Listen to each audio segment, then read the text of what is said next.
Coming to Beaverton, the school district is getting redrawn and the superintendent is on his way out the door. Tonight, the boundary committee met for the last time and parents are convinced they're being ignored. Our Cole Miller was there where the common theme tonight was frustration. This has been a long process going all the way back to October. The district says it's been a challenge and it knows not everyone's going to be happy with the final product. You combine that with the superintendent set to leave this summer and there's still plenty of concern. I'm not optimistic and I'm very frustrated. In this packed room full of parents, that seems to be the trend, bringing signs showing their displeasure.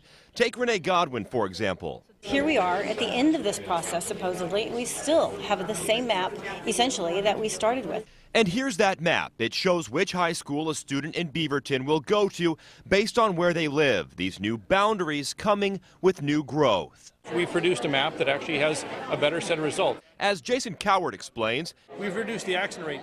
He's taken things like safety, student population, and how many kids will be shuffled around to come up with it. The exact same factors this committee was tasked to take into consideration. Exactly, and thus far they have not. This, however, is the last time the Boundary Committee will meet. It also comes on the heels of Superintendent Jeff Rose announcing he's leaving this summer. The final decision, it's in his hands. He's essentially no longer accountable to the community on this, and this is a decision with long-reaching consequences.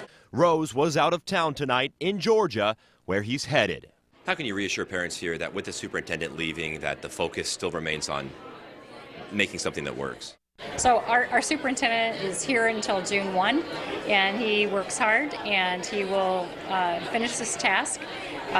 He is committed to that. It now feels like the process is being rushed intentionally, and that's really scary for those of us who feel like we really haven't had our voices heard yet. In a few weeks, the superintendent will get the committee's recommendations. He'll then take those to the school board. They'll make sure the procedure was followed accordingly, and the superintendent then will have the final say. In Beaverton, Cole Miller,